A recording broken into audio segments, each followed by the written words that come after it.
What is going on, everybody? Today is season 1, episode 1 of Chasing the Seasons. My name is Brant Bull, actually. Depends on what part of the country you're in is what you call me. And today I'm in Washington with my boy Nick. Nick, what's going on, man? Oh, man, just loving life out here. It's a great day to be out here. Beautiful day. Man, if y'all hear a little bit of background noise, I'm just going to let y'all know that right behind us in the spud field is probably 1,000 plus widgeon. We got a train over here about 500 yards to our east and planes going over. But man, you want to talk about the duck numbers here or what, Nick? Dude, it's wild that everyone says like Arkansas is the mecca of duck hunting when they've never hunted Washington. There's so many mallards, widgeon, pintails, teal. There's such a huge number of species out here that they don't understand about it. And I honestly think the duck numbers here are way better than Arkansas or any other flyway out there, in my opinion. And y'all could hate on me for that, but that's just my opinion. And I think it's the best duck hunting in the world out here. Oh, dude, it totally is. I mean, y'all got the longest season. Y'all got the highest mallard limit. And there is so many birds in the bay and on these duck clubs that they just get in there and push them out. And like, people say that planes and stuff like that bump the birds. No. Not out here, they don't. There's about 50 airports around my house, and the geese are landing in baseball fields. And I'm gonna get it on film that them ducks roll off of Lake Washington, which is like no hunting there. I only live about 2 blocks from there, and them mallards roll off, and I stand on my balcony and I can bark at them and literally land them in the lot behind us. That is no exaggeration. And one time I landed like a group of 10, and they landed like right in the median on the grass by the school and started walking out in the road, and a city bus just and let them walk across the road. And I barked them all the way down with that YOLO with Slayer. But yeah, man, Nick, give me a little bit of background. Where you at? Where you're from? What's going on, man? Oh, yeah. So, I grew up in Vegas. Me and my dad and my mom lived down in Vegas for about 14 years of my life. My dad ended up getting custody of me, and he got based out of here because he's a pilot. He was flying for Allegiant. We got moved up here. I moved up here my sophomore year in high school. Didn't know a lick of duck hunting. Didn't know it even existed. Didn't know anything about it. And, we grew up on a ranch and going out there and doing stuff like that. And, so I knew a little bit about big game and, hunting. Not a lot, but enough. And finally got a couple friends that lived out in the county, and one of them was looking at me one night, and he's like, "Hey, you want to go duck hunting in the morning?" "Yeah, I've never gone. What do I need?" You need some waders, jacket, and a gun." Well, I only have waders. And he's like, "Well, hopefully it's not too cold." It's November, so it's just starting to get cold out here. We've been raining for the last 4 months. So I was like, "Yeah, told my dad, we're going to go duck hunting. I'm going to go duck hunting. This is going to be so cool." We get out to this public spot at like 2 in the morning. And I looked at myself and I looked at him and I said, "If this is duck hunting every time, you could sign me out. This is way too early for this." I'm not a morning person. But we got out to that blind at like 3 in the morning. The shooting light wasn't until 7. But we got a good blind out there, and we set out our decoys, and we're sitting there, and I'm already freezing. It's cold. And we get out there, and birds start working, and we ended up, since I didn't have anything, I didn't get to shoot. I didn't want to shoot. I didn't want to be illegal when going out there, so I came and just watched the fun. My buddy got his limit, mixed bag of widgeon, pintail, and a mallard, and I think a teal also, and packed out, and looked at me in the car and he was like, how'd you like it? I was like, oh, I'm hooked. That's sweet. So for the last 3, 4, 5 years, I think, I've been duck hunting. Man, I love it. But yeah, from not knowing a lick of anything to now being out here scouting, getting field permissions, hunting these birds, watching them, chasing them, man, it's been a blessing. I am so glad I moved up here. I got to meet my beautiful wife. We're having a kid here in the next couple months. You know, life's looking good. It's been a great upbringing up here, and what a great state to live in for hunting. Yeah, man. Like I said, dude, I'm extremely thankful to even be here and meet you. I was traveling out here to Washington State, just hunting, and I left Oklahoma and just kept driving and and when you buy your hunting license, they'll send you those little packets, the little magazine. Mm-hmm. And if you open them things up and read, like I said, the duck numbers, the limit, and all that, it's kind of dumb. Why wouldn't you come here? I mean, it's a 105-day season from like end of October to the end of January, with one split at the end of October, if that. Split for geese for ducks in October, and then geese in December. Yeah, and it's only a week.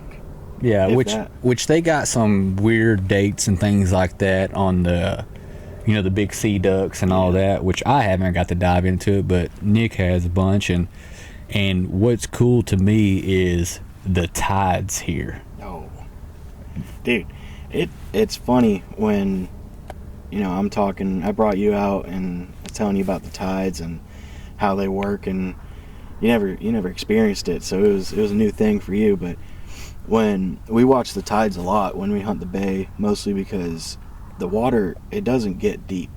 The deepest part you're gonna get is up to your chest, if that, and that's still a quarter mile out from where you're hunting. He is not lying, because what was that one morning I forgot the dog at my in-laws? Yeah. And we shot a couple birds and the wind's kind of pushing them out, and yeah, dude, it is just flat as far as you can see. And I was out there about belly button deep, and I turned around and looked back at the blind, and I was like, oh boy, I'm a long ways out here. But yeah, man, a hard bottom, and that tide is not, when you look at those charts, I mean, it doesn't lie. You sit there and watch which you're not allowed to have mojos up here, no motorized, no pulsators, no none of that. So shout out to Decoy Dancer, plug Eric Strand. We got the little pull string mojos, and yeah, you just watch that mojo pole and it'll just like by the second. Mm-hmm. And the one time we did get there a little bit early and the tide was all the way out, so we just set our decoys in the mud flat and man, teal and everything were just diving into them. But as you watch, the decoys just barely start to flow, like by the minute. Oh, it's crazy. It comes in quick. And that's what a lot of people don't realize. Like when you're hunting the bays, like you really got to watch the tides, and it's not like a weatherman. It doesn't lie. Like when the water's coming in, it's coming in, and it comes in quick, which is great. And then when it goes out even quicker. So it's always a fun thing watching it, and being there and watching the tide come in. It's kind of cool seeing it. Oh yeah, man. I mean, it is totally awesome. And if you pick up your binos and look out across that bay, I mean, there's mountains everywhere, and it's a pile of water, and them ducks will raft out there by the thousands. And when them big old tugboats or whatever they are just kind of slowly bump them, and there's some big duck clubs up here, flooded corn and all that mess. But I hate to break it to you, they go in there and blow them out. Yeah. And sometimes you ain't gotta have ducks, your neighbors do. Exactly. Which is great, because the bay spot we got is a great little spot. I mean, DU is right down the way. When they blow them out, they hop right over to our little inlet, and we smoke them. Oh, dude, he is not lying. And wherever you're listening to this or watching this, I'm not sure you're on TikTok or YouTube, wherever, but like I said, there is a worked over spud field behind us that Nick got, and it's just mud. it'll literally just mud. I mean, it'll rain and, water will kind of get in the little ruts. Yeah. And my goodness, like I said, y'all, if you can see behind us, we got ducks literally 10 foot from the blind. And they're just walking across them mud flats. And you can band hunt Euros, the widgeon by the thousands. Oh, yeah. Which is funny because it's like, you look at this field, driving past it, and you're like, oh, there's nothing in there. There would not be any ducks in there. But then you really look, and there's thousands of mallards and widgeon there and pintails, and it's like, what are they even eating? It's funny because, spud field, everyone's like, oh, yeah, spud fields are good. Yeah, they're good until, you're walking in a, like, knee-deep worth of mud. Then it's not fun. But if you work them right, like this one out here, the borders are a little sloppy, but all inside that border, super, super firm. So you could walk out there and not sink, and there's still exposed potatoes out there, and they feed all over them, which blows my mind, because this field, never would have thought.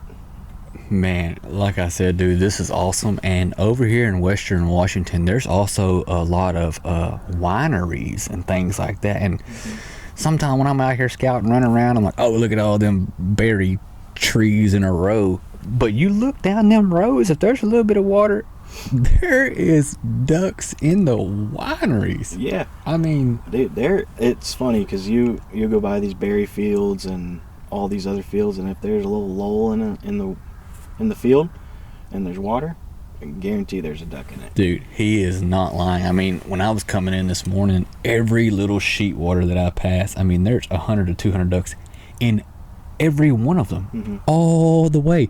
You can stop, take pictures, look, and they never bump. No, they don't care, which is great for scouting, because you're not going to bump out a big feed and worry about, oh man, where are they going to go now? They stay, which is great. Yeah, and so this year y'all are having record rain. Yeah, no, it's been weird. We've had an atmospheric river come through, which really had our biggest flood in like the last 10, 15 years. I think it said that the last time that y'all had this flood was 2007, and then the record rain before that was 1964 Christmas Day, and they said that this one was bigger than that. Yeah, I mean, it flooded everywhere. Up where I'm at in Whatcom County, and then down here in Skagit, it got hit hard, because we have the Nooksack River in Whatcom, and that floods regardless. I mean, we get a little bit of rain and it comes out.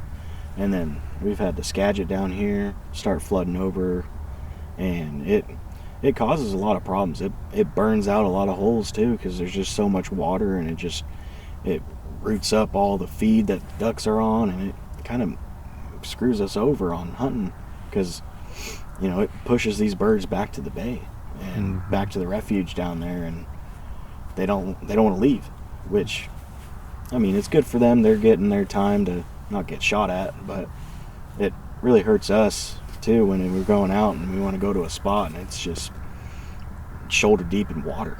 Yeah, big water came, and I notice up here a lot of the ducks hang out on the Indian reservations, and I don't know if Indians hunt ducks, because every time I drive by them, they are stacked. They are, and they're allowed to. They're allowed 10 birds. 10 birds? Yep. Oh my goodness! I need to look up my ancestry, because I know I got some family in Oklahoma somewhere, and I might have a little bit of Indian in me, and I'm trying to go see what that's all about. Yeah, they don't. No hen. They can shoot as many hens they want. Oh my Drakes, goodness! all that. It's pretty wild. And what I noticed about hunting in this county, which we're on a little bit of the north side, when we get a south wind off of Fur Island, good night. It is a ball game up here. People don't think with a south wind, but shoot, I'll hunt a south wind here. And that's a good thing about like Skagit. It gets a lot of south wind. And that's what the birds are used to, and it's great. But up in Wacom, we get a lot of north wind. We get like northeastern wind. That's y'all's best? That's their best. That's Ooh. when they start piling in from Canada. And so it's always a night and day difference. When there's good wind up here, there's always good wind down here. And right where we're at right now is a wind tunnel, man. Yeah. And these birds, they get up off that refuge in Fur Island, and it's like 5-10 minute flight for them. And they're over here to the bay, to the spud field, to these flats out here. Mm-hmm. They pile in. Man, it like I said, the most consistency, everything. I mean, it's nothing to shoot 1,000 birds a year here, because like I said, it's 10 birds a day, and we have not went out and pulled at least a couple limits. Oh yeah. Every time. I mean, the wind. I mean, look at that 500 pack of widgeon right there landed.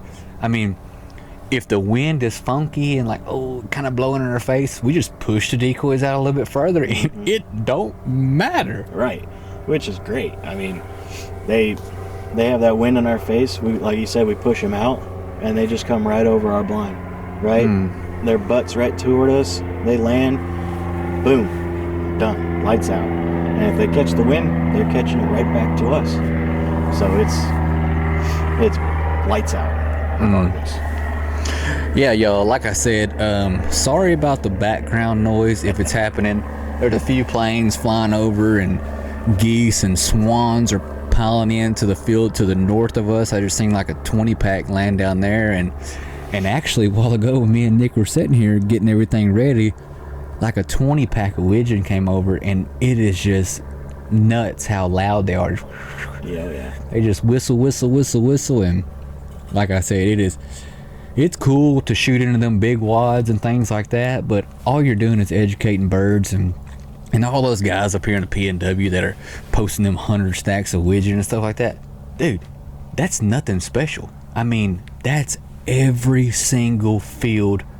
It don't matter. Like I said, I don't like shooting those 100 packs of widgeon, because I'd rather hunt with just a few guys, and 3 or 4 guys max, and we all know what we shoot, and it's not a big bunch of people jumping the gun fast, and if one guy sees a Euro in the bunch, and he'll jump up as quick as he can. But like I said, when you're with a smaller group of guys, it's a whole lot of fun and a lot easier. But I was going to ask you, what do you think about the big spreads versus little spreads out here? Because Arkansas, they run massive spreads. They leave them out all year long, and I think all that does is educate birds. But what do you think about that? Oh, correct me if I'm wrong. You guys get a lot of migrators over there, right? Oh yeah, it's just running traffic every day. I mean, Pocahontas, Arkansas, Lake Ashball, we just watch them all the time. And I heard you mention the other day you had a full moon here, and they were starting to night feed. Yeah, that's all they do in Arkansas is night feed. And when the sun comes up, they just right back to the reservoir. And see, that's the thing too. It's like, it's way different from Arkansas to here, because we get migrators, but they're not miles high, and we're not allowed to leave out permanent spreads in certain parts of counties and stuff like that. Mostly just we don't have the time and space, or the farmers just don't like it. So you don't see those massive 15,000 dozen spreads out here, rather than out in Arkansas or Oklahoma or anything like that. So like for early season, it's tighter spreads, smaller spreads, kind of just get them to look at you. And mostly they're not that smart right now, so they're going to most likely come in and check it out, and that's when we can smack them. But I know a lot of people during early season, they put out the big spreads for geese, and ducks come to them. But it's usually, from my experience at least, it's early season small spread, late season big spread. Because we get a good push of birds through December and January towards the end of our season, so you want to have that eye-catching spread, so you're going to put out a lot more decoys and try to get them to come in. Oh yeah, man. And what else I like about here, like I said, the widgeon will come in those big packs, and they kind of act like teal. They just spread all around.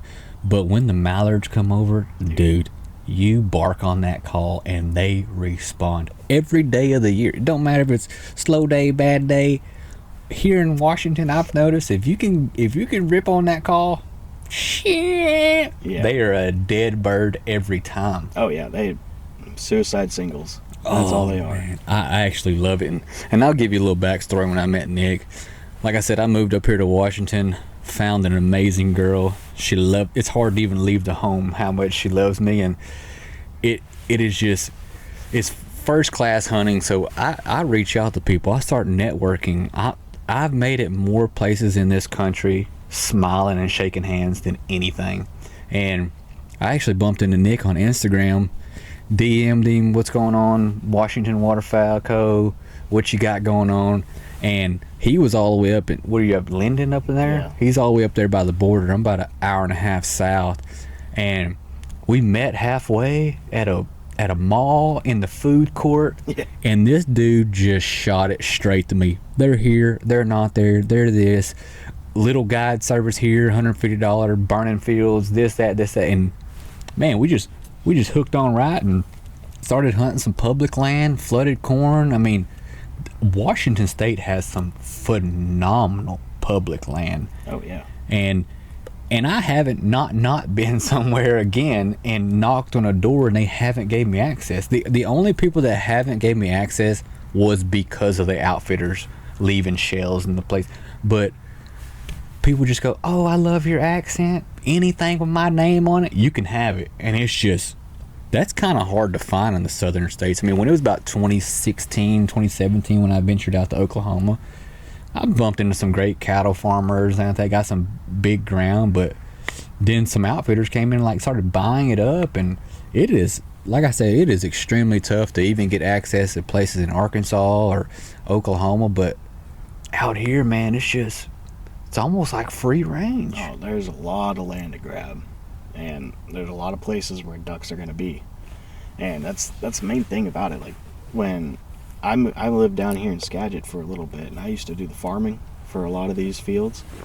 So I used to put in fertilizer and plant corn for a lot of these farmers out here, and man, I'd talk to them during the off season, like, hey man, you ever let anybody hunt this?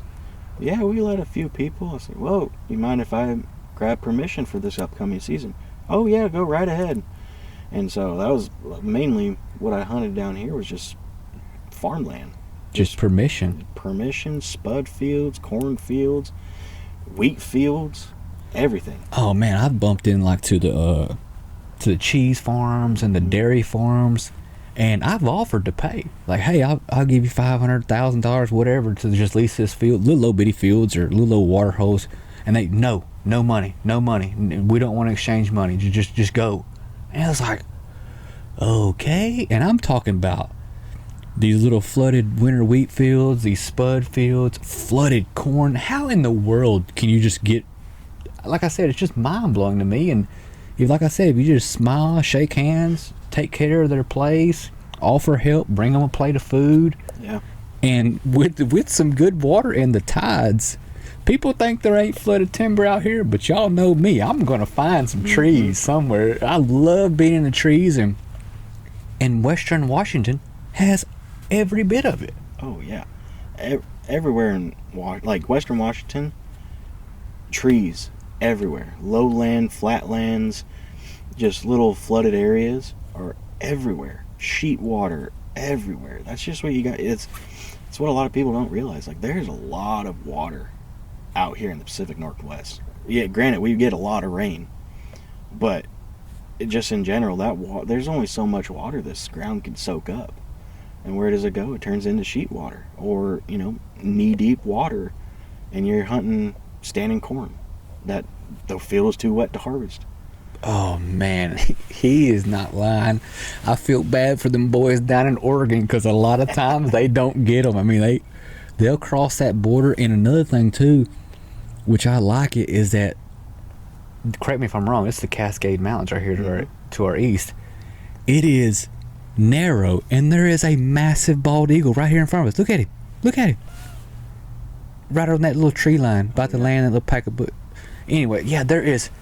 It kind of reminds me of South Louisiana, because South Louisiana, there is just every species of bird. Little blue herons, those tick birds, little snipes. My dad always called them little quail and whatever they are. They're not quail, but yeah, there is every abundance of birds here, and I'm not lying, y'all. Literally right over here is a bald eagle about to fly over, and he keep kind of turning, he's heading down the road. Oh, okay. But yeah, you'll see abundance of eagles here, especially when the snow geese get here. And I just came through Fur Island and things like that, and got something going on. Oh, there it goes. Sorry about that. Had something going on with the mic. But like when I came over Fur Island just a while ago, I mean, there was just scattered 500 packs of snow geese in every single field. Oh, dude, the farmers hate them. They absolutely despise them. You could go up to any place and be like, hey, you got some snow geese on your land. And before you even finish your sentence, they're out there saying, kill them. Take them all. Get them off. So, if you like hunting snow geese, go for it. Oh. There's so many of them, especially in Fur Island. It's the mecca of them for around here. I've never seen so many snow geese anywhere. Oh my gosh, y'all. The eagle just landed right here on the tip over Nick's shoulder. Look at that, Nick. Oh, man. Oh my gosh, where's my phone? Y'all, like I said, this is the most insane place. And that eagle is here right now because... Oh, look at him. He's going to go get those widgeon right out there in the field. Look at that. Y'all, he's about to bump the widgeon right here behind. All those widges just got up. Oh my good. Look at the widgeon, y'all, behind us. Oh, like I said, y'all, I hope y'all watching this on YouTube or anywhere, because y'all, there is birds here big time. And also what I like about here is we get access to places next to the birds. Yeah. We don't go in and just blow them out, because you can hunt like right here at this bud field. There'd be 20,000 to the west, or like I said, on the bay and things like that, and they'll just roll off and trinkle, 10s, 5, 10. If you play it smart, you'll have a good year on one field. Oh yeah, and that's what a lot of people don't realize, man. You can't just burn out a spot and then not go back to it. Yeah. You can shoot a limit or two out of it, let it build up for a week or 2-3 weeks. Hey man, they're back. Hit it again. Let it build. Don't shoot it. Don't overshoot it. You could, like you said, off of one field, you could have a damn good year, which is a lot of people don't realize. Oh, you gotta have so many fields. You gotta have all these options. Like, you really don't. Mm-mm. I mean, you could have 2 or 3 solid spots. Yeah. And do amazing. Yeah, and another thing I've noticed, if you drive by some of these duck clubs like that, I can see their blinds from a mile away because they're not brushed in that good. I mean, if in Arkansas and Oklahoma, if they cross over them A-frames or they cross over them pits and they see a black hole, they will literally just gain elevation.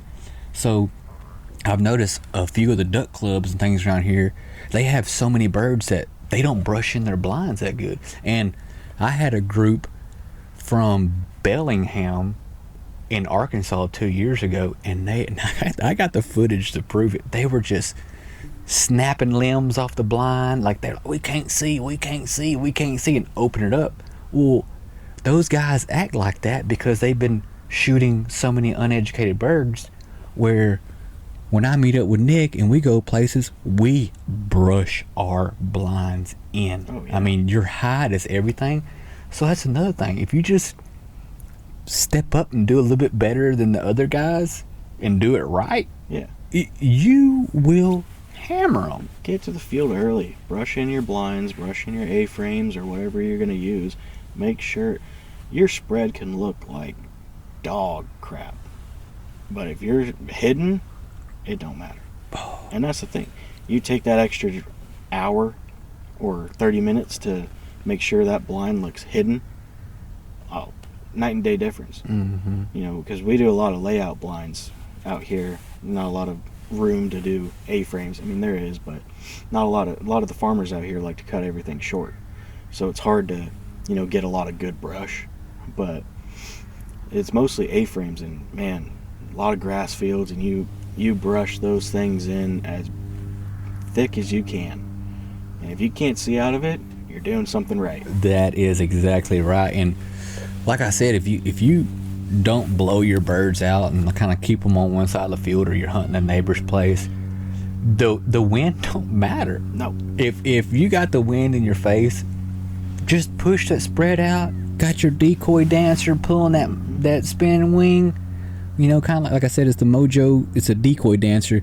You just whip on that thing and push your spread out. They'll just right over your back and dip in there, and it's so that is what is cool about being over here. That you can experience big wads, you can experience the bay, you can go out there and shoot your harlequin and all that. I mean, they just have it all, and it's real versatile.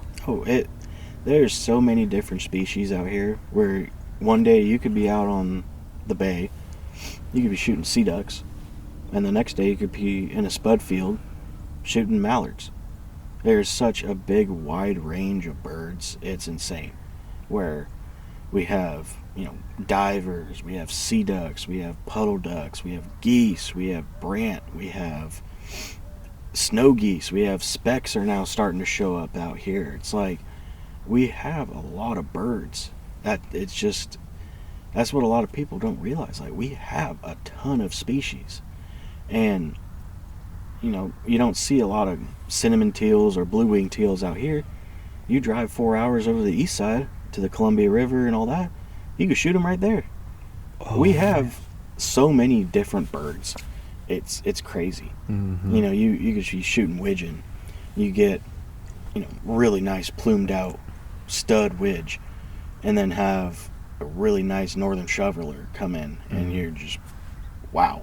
Yeah, who wouldn't want to shoot these full bloom beautiful birds? But I'm glad you brought up the east side, because that is cool. You can roll over there to the Columbian Basin, and we wakeboard and surf there during the summer, and we kind of drop in and run up there right behind the gorge and listen to concerts, and we'll be the only wake boat out there sometimes. So.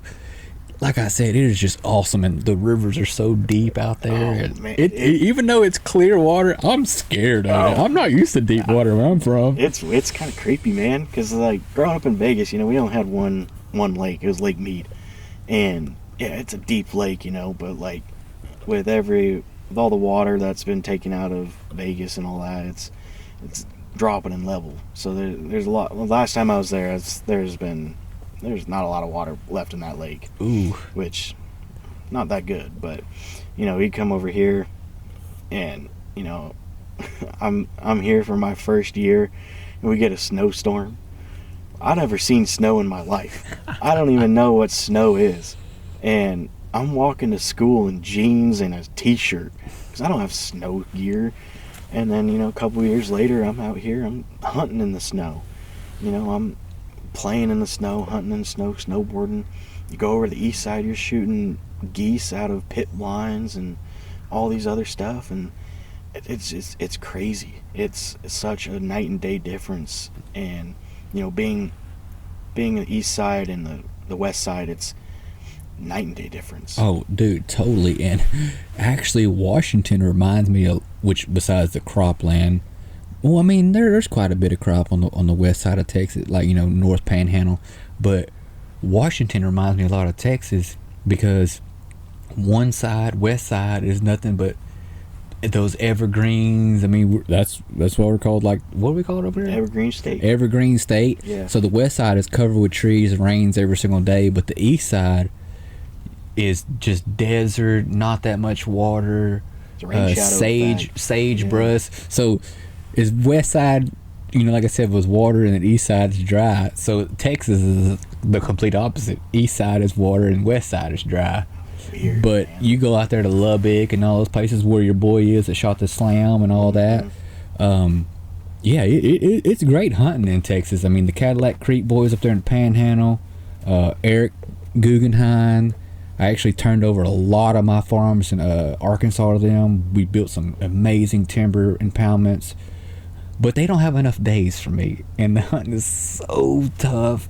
That's why, like I said, I ventured out here, met an amazing girl, and Yeah, I love the west side more than the east side, because I think they said it's dry for like 300 days on the east side, like it don't rain at all. No, the only weather they get is snow, and that's like here and there. But when it snows, Mm-hmm. and it's funny because like you'd think over on the west side it snows a lot, but like we only get snow for like a week. Mm-hmm. But over there it's like almost a month worth of snow sticking around. Yeah, they'll get it over there. And it's great for hunting too, because it's, you know, over there it's desert, dry. You know, it's not that wet, and you know, you go over there off to the river, you're hunting the river or you're hunting the basin, and dude, there's so many geese over there. There's so many divers, mallards on the east side, but then you come over here and it's like, it's almost just, it's huge difference. Oh yeah, big time. I got a few of those guys on Snapchat that are guides for Eagle Ranch and things like that, and they just, from, like I said, from the looks of it, they just got like little low spots in the mountains, and they just plant around in corn just so they can have a good hide. And them dudes smoke. I mean, like I said, I got one of them on Snapchat, and he just posted bands like just every other day. It's like number 9 for the year, and it's like, man, we're just now getting started. Yeah, no, they shoot a lot of bands over there. That's where I shot my first 2 bands. Were over in Moses. Oh, really? 4 hours east of us. Yeah. I went out there and went with a guide service out there, and we were hunting on a pit blind, and had a group of like eight honkers come in, and we're in the blind, and you know, the other people we were with, his daughter was like, I think I saw a band. So I'm trying not to freak out because I've never shot a band. I've never seen a band. I'm getting all giddy, and we end up dumping 7 of the 8 of them. Every single one was banded. Oh my goodness. Yeah, so it was pretty cool, you know, having a full stack where everyone got a band. I ended up getting 2. Just, I mean, they already had their bands, I guess. Oh, so dude. it was my first 2, and it was cool because I got one of the bands there has the BB marks in it. Oh, the 2 that's BB awesome. marks, and they're sequential. They're only like two numbers off of each other. Dude, that's amazing. Yeah. I would love to have something like that. We shot a pile of bands in Oklahoma. These boys they were paying like $70,000 for this marsh up there in northwest Oklahoma, and they would just go in there and blow them out. And like I said, I'm right across the street, and we shot 12 bands out of that field. And then I think I was looking over my book the other day, from Arkansas to Oklahoma, which we shot a pile in Arkansas. I have witnessed and been a part of, or my group, we've shot 36 bands and 1 net collar. And a net collar was a 17-year-old Ross with a leg band and a white collar. Ooh. I had a group from Florida for 3 days. We shot 3 bands, and I'd always do the golden shell draw and things like that. And so the first day I said, y'all pick a gold shell. They were like, oh, for what? So we shot a band. They're like, oh, no way. And it was a dad, son, and 2 other buddies. Mm-hmm. And the dad won the drawing. He was like, I don't even want to get in. We're like, no, Dad, get in it. And so the dad won. We're like, you sap sucker. So then the next day we're hunting. I said, hey, y'all, grab a gold shell. No way. We shot another one. I said, well, we shot 2. I said, but I'm sorry, guys. Y'all can't have this net collar. I'll let y'all draw and then things. But I was like, but I've never even seen, I seen 1 red speck in Arkansas at one time. But yeah, out of all those drawings, I've never won any of my drawings. Like I said, y'all, sorry about the planes coming over.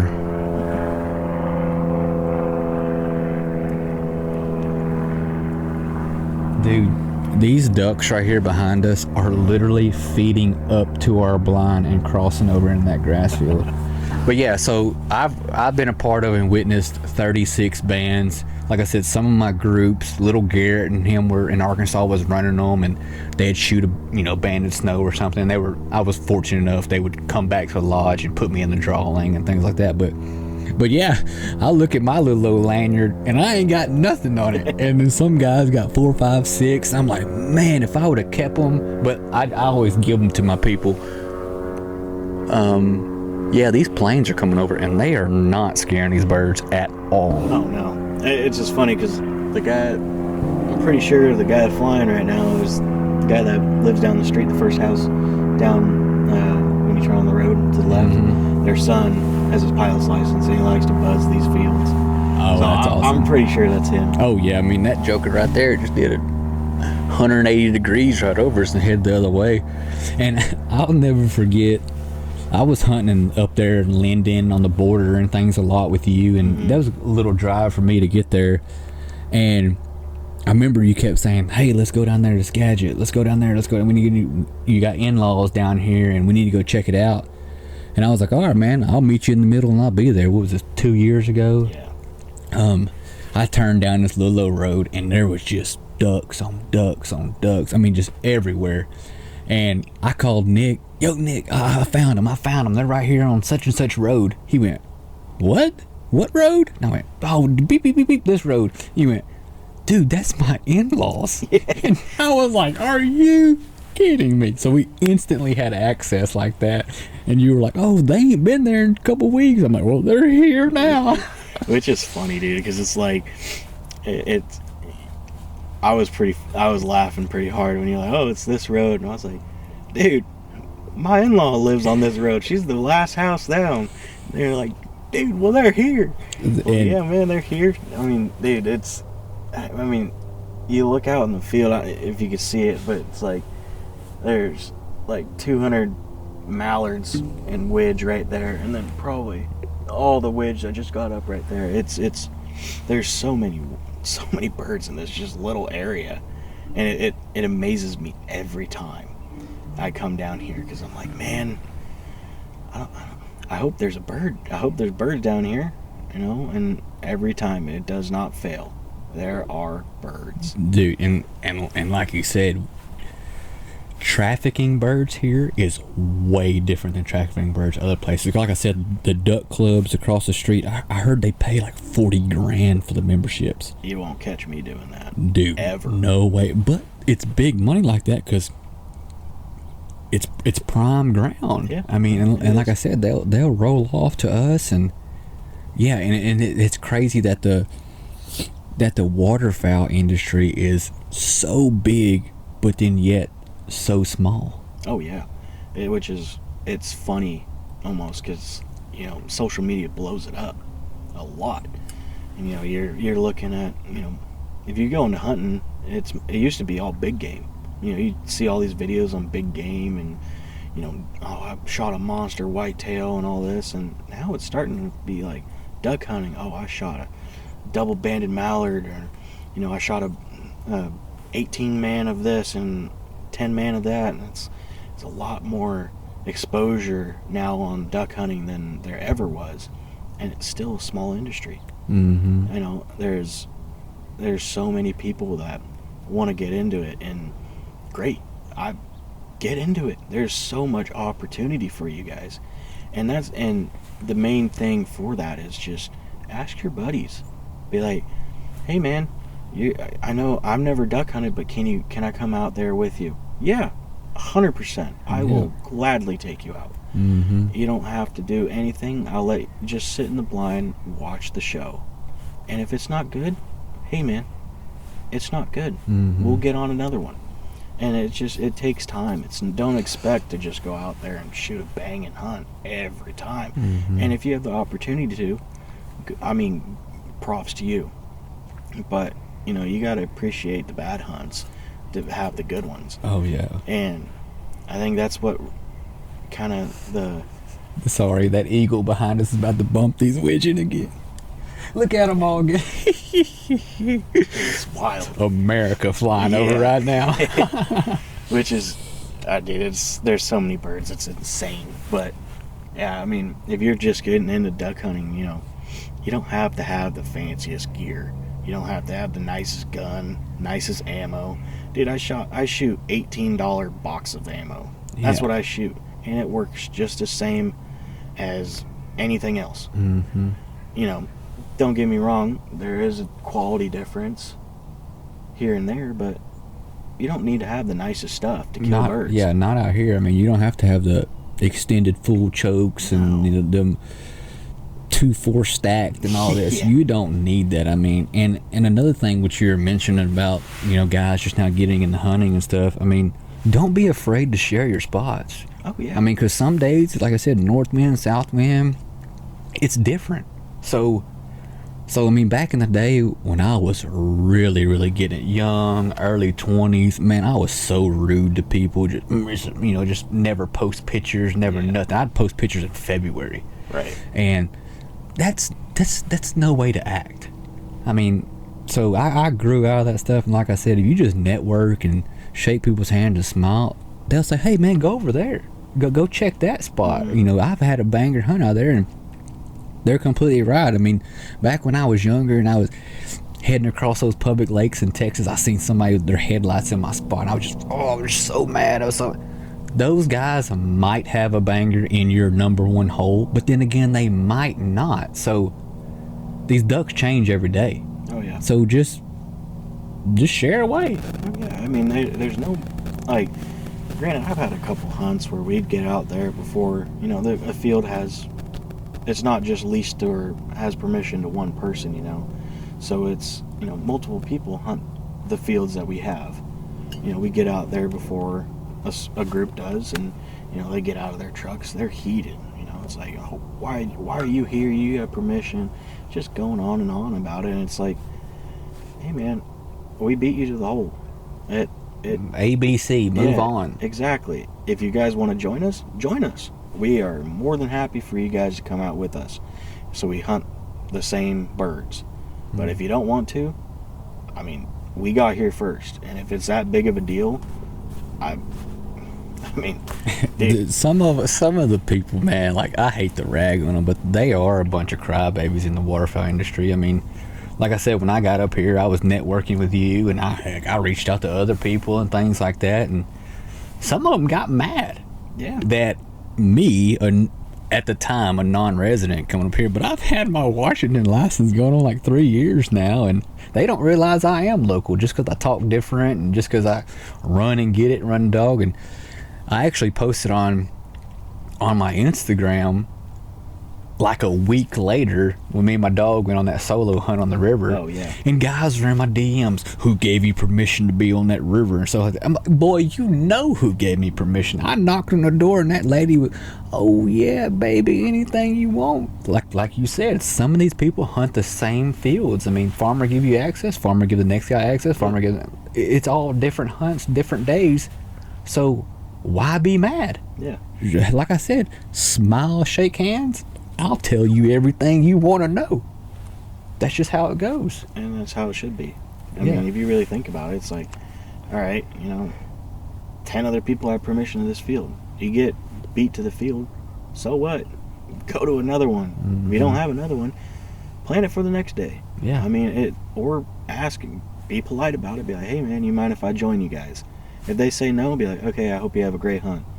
And leave. You don't need to make a big fiasco about it. No, and that's because so many farmers here give you access, and there's so much public land up here. And there was times, I think it was opening weekend. When it wasn't opening weekend, I don't know. It was just a Saturday of there was birds everywhere here. The weather was great, and I pulled up to some of the public boat ramps, and there wasn't a soul there. Oh yeah. Because people were coming to hunt the fields, people were hunting these ditches, people got access here, and they only drive 5 minutes from their home. Mm-hmm. Dude, get in a truck and drive 30, 45 minutes, it's a different ball game sometimes. So, like you said, hey guys, you care if I hunt with you? Yeah, sure, come on. Or go to the next. And if you don't have ABC, go to the public. Oh yeah. Oh, dude, I've known many of my buddies down here that hunt the public down here. They shoot bands off of them. They shoot nice stacks just off public land. Public is good out here. That's the thing. It's like you got to wake up a little bit earlier than your private field or your lease field or whatever you got, but it's worth it most of the time. Like 80% of the time, you're gonna come out of there either with a limit, 2 limits, or you shoot a couple birds. At least you're seeing something. You're not getting skunked. Yeah, it's. I mean, it happens, but it's pretty hard to get skunked out here. I mean, you have more bad days in Arkansas than you do good, but here, oh my goodness, like you said, I mean, seven duck limit, so it's nothing to pull sometimes 14 birds, and 14 birds is a great day to me. Yeah. 7, 14, 21. If you shoot a 21 stack, that is, like I said, because it's not about the kill pictures and stuff like that. Dude, pick up a video camera and film it. Oh, yeah. So you only shot 2 limits. You only shot 14 ducks. Yeah, buddy, but you should have seen what we worked. You should have seen what we decoyed. Mm-hmm. It was, I mean, we're sitting here working birds. We seen €1 in it. Yeah. So, okay, laugh at my little 14 stack, 21 birds. Yeah. But, buddy, we had a good one, though. Exactly. And that's what, like, a lot of people don't realize. Like, Washington State, for everyone that's watching and doesn't know our bag limits and everything, our bag limit is 7 ducks. So, that's a lot of birds just for one person. And your possession limit could be 21 birds. So you could shoot a 3-man and one buddy takes it all to clean them. And that's legal, which, I don't know about the other states, but yeah, birds. I think a majority of the states are, you can only have 3 limits in your possession, and that's about right, because guys usually travel and only hunt about 3 days, right? And so that's another thing. Being out here in Western Washington, people hit me up on my Snapchat all the time. I mean, my old clients call me. I got a sweet voicemail that I need to let y'all hear about. Some of my clients called me on Christmas, and dude, it's a 4-hour flight. Yeah. And that's from DFW, way down. So they call that the long flight, mm-hmm. and it's only 4 hours. So you plan it in advance. You got a ticket for a round trip for $250, and you can literally jump on a plane and be here quicker than most of those guys out of, the southern states driving up there. They spend more money in fuel than anything and have to lease property and ammo. Their dog, dude, some people got expensive dogs. So, I mean, it adds up with your boat and everything. So, why not jump on a plane flight? Yeah. Just a couple $100. You'll be out here within a day and bang them out and go home. Yeah. You're going to have a way better limit than if you're going to stay home. That's for sure. That's for sure, man. And like I said, it's a short flight. You can order some drinks on your flight and flirt with the ladies if you're single. And like I said, it's just amazing up here. And I don't think you can burn it out. I don't think that, like I said, the guys get mad and say, oh, people are coming up here, big shots and all that. Dude, there is plenty of ground, plenty of public, and plenty of ducks. I don't want to get into it, but having an out-of-towner come in, not that big of a deal. That's getting his local residency, not that big of a deal when you got bigger companies coming in and blowing out these spots. Mm-hmm. I'm just going to leave that there, because I think that's ridiculous. But, that's not mine. That's not part of my hunting status. So, you can have that. You can bring them whatever you want to do. But, yeah, that one guy is not going to make a difference when you got a huge company come. But, yeah. Listen to that. Listen. Them widgeon are ripping it behind us. I hope y'all can hear this on the mic. They can. Dude, they're flying like 10 feet above the blind. Oh my goodness, y'all stay tuned, because tomorrow's gonna be a banger. It will be. But yeah, man, like I said, Nick, I appreciate you letting me come hang out, man. I've learned a lot being out here. It's just amazing. And next week we got Eli coming, Mm-hmm. a big game hunter, drew a once in a lifetime goat tag. We'll let him tell the story. And man, Nick, I just want to say, man, thanks again. Well, yeah, man, of course. I mean, we're in this together. Gonna get it good. Gonna get this all nice and get some good content for sure. I mean, that's another thing too. Before we go, if you ever want to get into hunting, don't be afraid to make that jump to get into it. It will be the most adrenaline rush, dopamine that you'll ever get. It is the best time to be out with your buddies, having those early morning talks, talking about life, talking about everything before them birds come. And it is truly amazing seeing what God can do with this, and having a creation and being able to harvest what he's done and giving us the opportunity for this. Man, dude, you are completely right. Yeah, just newcomers, old timers, it don't matter. Reach out. Yeah. Shoot somebody a DM. Yep. Like, hey man, what's going on, buddy? Worst comes to worst, they gonna say no. Yeah. Who cares? It doesn't hurt to try. Man, because like you said, early mornings, seeing the creation. I have witnessed so many first timers just eyes open up. I mean, we took my in-law, my girl's dad, up here, and we just walked down the dike or the levee, and we can sit there and talk like this, and it's not like deer hunting.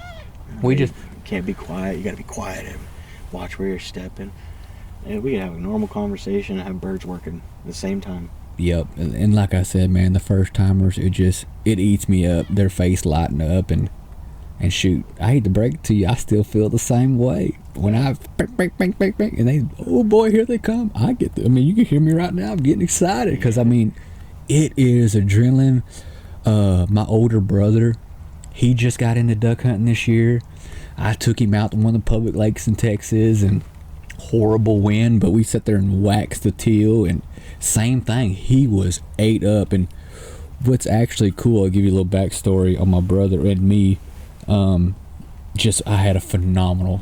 My dad, he spoiled the crap out of me one Christmas. Bought me a truck, bought me waders, bought me decoys, and bought me a Stoker 3500, I think it's called, and I got that my sophomore year, and getting older, stupid, selling my guns, trying to get better stuff, and my brother actually tracked down that Stoker of mine, and he is hunting with it now. No kidding. So that, like I said, that's one thing that's so cool. My brother's keeping things in the family, and new hunter out there to learn. Hey man, can I? I want to learn about calling and stuff like that. Man, whatever you need, Slayer calls. Get on the internet. Get on the thing. Order it, and put the thing in your truck. And I know your wife and know people don't want to sit there and hear that, so just learn it, guys, and it's actually great. Oh yeah, it's something that everybody needs to witness. YouTube, TikTok. I think TikTok's a great area to look for how to blow a duck call, goose call, any of that. But don't be afraid to buy that call and give it a shot. Shoot, yeah. I was terrible when I first started, but it just takes time. Yeah. And once you get that time and you put in that little bit of effort, it's way worth it. And it just take that leap, that little leap and you get into it. Tell your buddy, hey man, I want to come with you.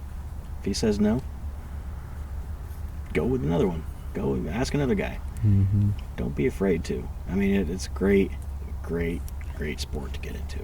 Man, you're totally right. Well, y'all, Nick, like I said, man, I appreciate it. We're gonna wrap this up. I'm about to get my big lens out and take a picture of all these birds here, but once again, man, I appreciate you meeting with me all those years ago and networking, and yeah, man, thanks for coming on this podcast. Of course, man, appreciate it. Yep. And guys, give Washington Waterfowl Co. a follow. That's my buddy Nick. Great content, great things. And hey, if you want to, give me a follow, Southern Trap Outdoors. And this is our podcast, Chasing Seasons. We're open-minded to everything. Call companies, boat companies, outfitters, land access, anything you want to know, reach out to us and we'll tell you the truth. Thanks y'all for joining Chasing Seasons.